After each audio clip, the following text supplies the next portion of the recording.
এক নাবালিকাকে যৌন নির্যাতন করার অভিযোগে গ্রেপ্তার দুই ধৃতদের মালদা জেলা আদালতে পেশ করা হয় শুক্রবার। মালদা জেলার কালিয়াচক থানা এলাকার ঘটনা। এই বিষয়ে এদিন মালদা জেলা পুলিশ সুপার অফিসে সাংবাদিক বৈঠক করলেন পুলিশ সুপার অভিজিৎ ব্যানার্জি। তিনি জানান, গত 6 ফেব্রুয়ারি এক নাবালিকাকে যৌন নির্যাতন করার অভিযোগ ওঠে। 7 তারিখ পুলিশ নগ্ন অবস্থায় ওই নাবালিকাকে উদ্ধার করে। ঘটনা তদন্তে নেমে পুলিশ দুই ব্যক্তিকে গ্রেপ্তার করে। এদের মধ্যে একজন ব্রাউন সুগার আসক্ত। ধৃতদের শুক্রবার জেলা আদালতে পেশ করা হয়। তদন্তের সাপেক্ষে ধৃতদের নাম ও পরিচয় গোপন রাখা হয়েছে। তিনি আরো বলেন, নগ্ন অবস্থায় ওই শিশুটিকে পুলিশ উদ্ধার করেছিল। কে বা কারা শিশুটিকে তুলে নিয়ে যায় তা বলতে পারেনি সে। কালিয়াচক থানার পুলিশ তদন্তে নেমে দুজনকে গ্রেপ্তার করে। ঘটনা তদন্ত শুরু করেছে পুলিশ। আসুন sir. 6 February 2026, a minor boy Kaliachak থানার কান্তিপুরের একটা লিচি বাগানের পাশ থেকে মিসিং হয়। 7 ফেব্রুয়ারি মর্নিংয়ে ওই বাচ্চাটিকে আনকনসিয়াস অবস্থায় পাওয়া যায় ওই লিচি বাগান থেকে। বাচ্চাটির কিছু ইনজুরি ছিল, প্রাইভেট পার্টসও ইনজুরি ছিল। ইনফরমেশন পাওয়ার পর কালিয়াচক পিএসএ স্পেসিফিক সেকশনে কেস স্টার্টেড হয়। এই কেসে কে বা কারা ওকে অপহরণ করে নিয়ে গেছিলো এটা কেউ বলতে পারছিল না। ইনভেস্টিগেশনে নেওয়ার পর কালিয়াচক পুলিশ স্টেশন কন্টিনিউয়াস তাদের এফোর্ট দিয়ে আমাদের সুপিরিয়র অফিসারদের সুপারভিশনে আমরা দুজন অ্যাকিউজডকে ফিক্স আপ করতে সমর্থ হই। কাল রাত্রে আমরা তাদেরকে অ্যারেস্ট করি। আমি তাদের যেহেতু আমরা আইডেন্টিফিকেশন প্যারেড করাবো, টিআই প্যারেড করাবো, তাদের নাম ঠিকানা আমরা প্রকাশ করছি না।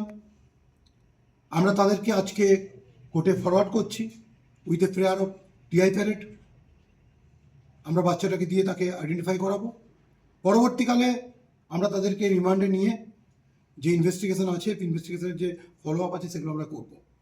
এটা অত্যন্ত একটা জঘন্যতম ঘটনা ঘটেছিল। Sensing the gravity of the case, এর যে গ্র্যাভিটি আছে সেটাকে সেন্স করে আমাদের মালদা জেলা পুলিশ, কালিয়াচক থানা যথেষ্ট গুরুত্ব দিয়ে এটাকে ইনভেস্টিগেট করে এবং অলমোস্ট ক্লুলেস জায়গা থেকে আমরা অ্যাকিউজদেরকে ফিক্স আপ করি, তাদের আইডেন্টিটি ফিক্স আপ করি এবং তাদেরকে অ্যারেস্ট করতে সমর্থ হই।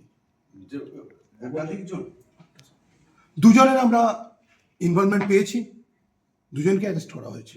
আমি ইনভেস্টিগেশনের স্বার্থে তাদের নাম এখন প্রকাশ করছি না। বাচ্চাকে আজকে আমরা তার স্টেটমেন্ট রেকর্ডের জন্য কোর্টে পাঠাচ্ছি। এখন বাচ্চার ফিজিক্যাল কন্ডিশন স্টেবল আছে। আমরা বাচ্চাটিকে আজকে তার যে জবান, তার যে স্টেটমেন্ট সেটা রেকর্ড করার জন্য করে পাঠাচ্ছি। স্টুডেন্ট 9 বছরের বাচ্চা, বেসিক্যালি বাচ্চাটির বয়স মাত্র 9 বছর। এমনি স্কুলে যায়, বাট খুব নিডি ফ্যামিলি থেকে বিলং করে, ইকোনমিক্যালি একটু ডিসঅ্যাডভান্টেজেস কন্ডিশনই আছে। এই বাচ্চার সঙ্গে এদের কোনো যোগাযোগ ছিল? এখনো পর্যন্ত সেরকম আমরা কিছু এস্টাবলিশ করতে পারিনি। বাচ্চাটির অসহায়তার সুযোগ নিয়েছিল। বাচ্চা তার দাদু ঠাকুমার কাছেই থাকতো বেশিরভাগ সময়। তো তার যে পারিবারিক যে একটু হেল্পলেসনেস ছিল সেটারও একটা সুযোগ নিয়েছিল। ডেফিনেটলি আমাদের যেটা ইনিশিয়াল ইনভেস্টিগেশনে মনে হয়েছে যে এরা বাচ্চাটাকে ফিক্স আপই করেছিল। এবং আরেকটা জিনিস আমরা জানতে পেরেছি, ওয়ান অফ দ্য অ্যাকিউজডে এই ব্রাউন সুগার অ্যাডিক্টেডও আছে। Thank you.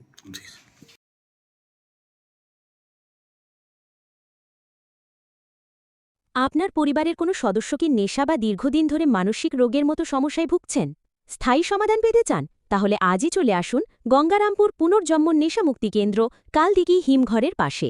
এখানে নেশা, মানসিক রোগের চিকিৎসা, পুনর্বাসন, মেডিটেশন, যোগব্যায়াম, কাউন্সেলিং ও ডাক্তারের পরামর্শ দিয়ে রোগীকে সুস্থ করে তোলা হয়। আপনার প্রিয়জনকে সঠিক পথে ফিরিয়ে আনতে সর্বদা পাশে আছে গঙ্গারামপুর পুনর্জন্ম ডি অ্যাডিকশন সেন্টার এবং চ্যারিটেবল ট্রাস্ট। আমাদের ঠিকানা দক্ষিণ দিনাজপুর, গঙ্গারামপুর, কালদিঘি হিমঘরের পাশে। যোগাযোগ 8670149220।